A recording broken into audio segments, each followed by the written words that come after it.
Nama saya Wulan Sari dan di sini saya ada teman saya. Perkenalkan, nama saya Indra Ramadan. NPM saya 2409049. NPM saya 24091000145. Kami dari Prodi Sistem Informasi SI 2B ingin mempresentasikan dan merakit dan membongkar komponen-komponen yang ada di dalam CPU. Jangan lupa saksikan. Halo semuanya, pada video kali ini saya dan teman saya akan menjelaskan cara membongkar dan merakit CPU serta menjelaskan komponen-komponen yang ada di dalamnya. Tujuan dari praktek kami ini adalah untuk mengenal lebih dekat bagian-bagian CPU dan fungsinya masing-masing. Langkah pertama yang dilakukan adalah melepas casing CPU dengan membuka sekrup di bagian belakang casing. Setelah casing terbuka, kita bisa melihat berbagai komponen yang ada di dalamnya. CPU ini juga mempunyai banyak komponen, ada motherboard, prosesor, RAM, hard disk, power supply, VGA card, kipas, dan heatsink, ataupun dan lain-lainnya. Membongkar power supply. Baik, kita buka obengnya satu persatu agar power supply terlepas dari casing CPU. Awas hilang ya guys bautnya. Kita buka satu persatu kabelnya.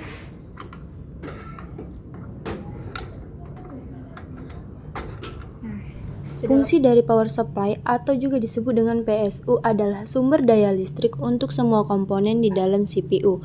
PSU mengubah listrik dari PLN menjadi listrik yang sesuai untuk motherboard dan komponen lainnya. Membuka RAM.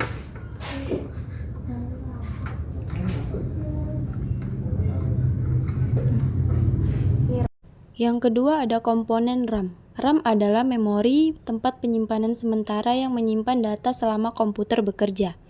Setelah komputer dimatikan, data di RAM akan hilang.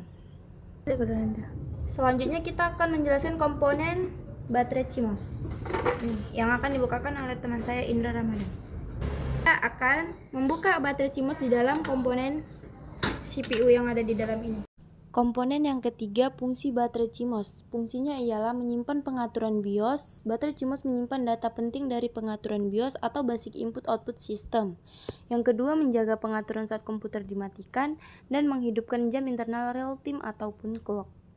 Baterai CMOS juga menghidupkan jam internal komputer agar waktu tetap berjalan walaupun komputer tidak digunakan. Ini baterai CMOS. Saya akan membuka hard disk. Komponen yang keempat adalah hard disk.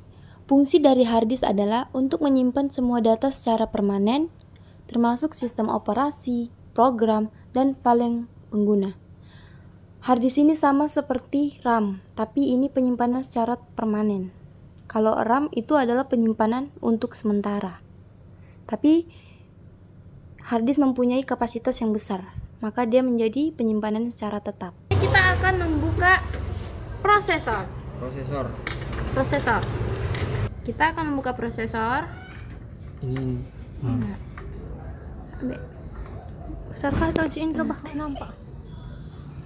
Komponen yang kelima adalah prosesor. Fungsi dari prosesor adalah disebut juga otak dalam komputer karena bertugas memproses semua data dan perintah yang dijalankan oleh pengguna.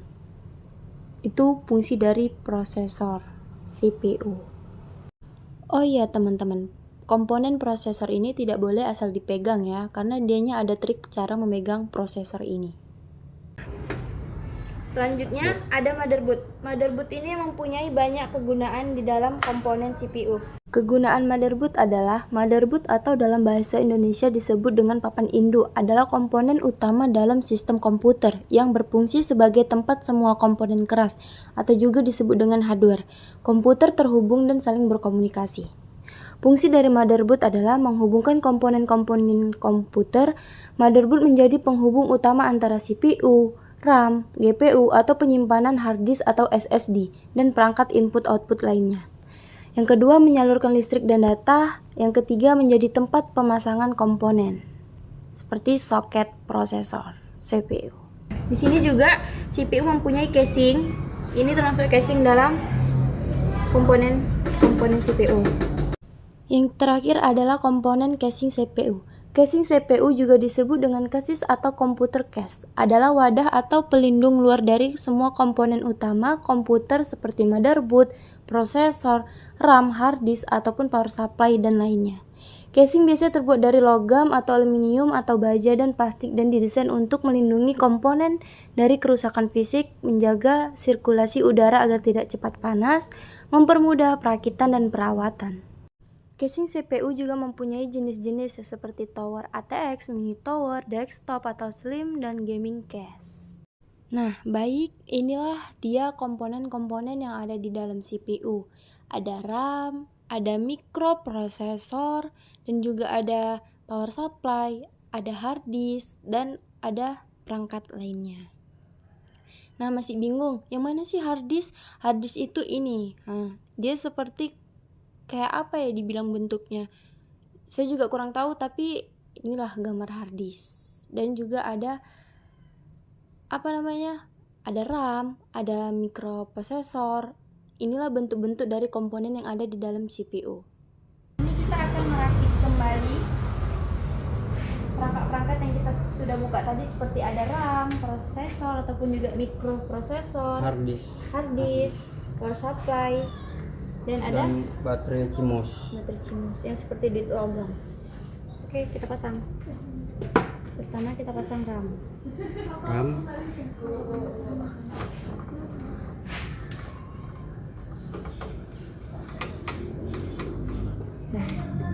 Lalu kita pasang baterai CMOS. Pasang baterai CMOS ini bukan sembarang pasang ya guys, kita harus mengikuti seperti tanda tambahnya ini biar dia pas. Positif dan negatif. Yap, nggak juga sih. Negatif lah itu kan.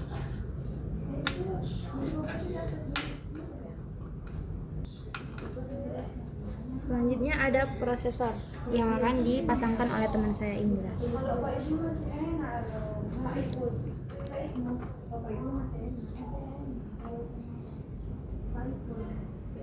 Terbalik dong.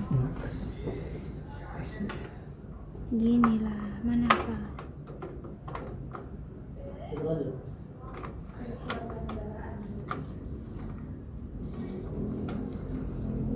Nah, itu tadi pemasangan mikroprosesor di dalam casing CPU. Dan selanjutnya kita mau masang hard disk yang dipasang secara samping, tidak lurus ya guys, tapi secara menyamping agar dia pas.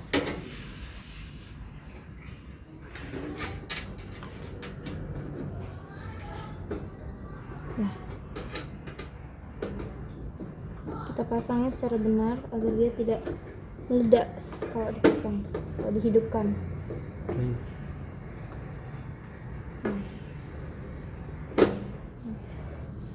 Ini dia guys, sudah terpasang di dalam CPU. Itu namanya hard disk. Selanjutnya kita memasang power supply.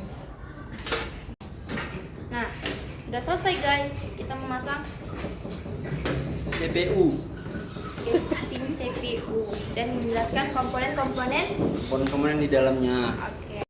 Demikianlah praktek kami membongkar dan merakit CPU serta penjelasan komponen-komponennya. Dengan praktek ini kami jadi lebih memahami struktur dan fungsi tiap bagian dalam CPU, serta lebih terampil dalam penanganan perangkat keras komputer. Terima kasih atas perhatiannya. Saya akhiri. Saya Wulansari dan teman saya Indra. Assalamualaikum warahmatullahi wabarakatuh. Bye guys. Tapi enggak.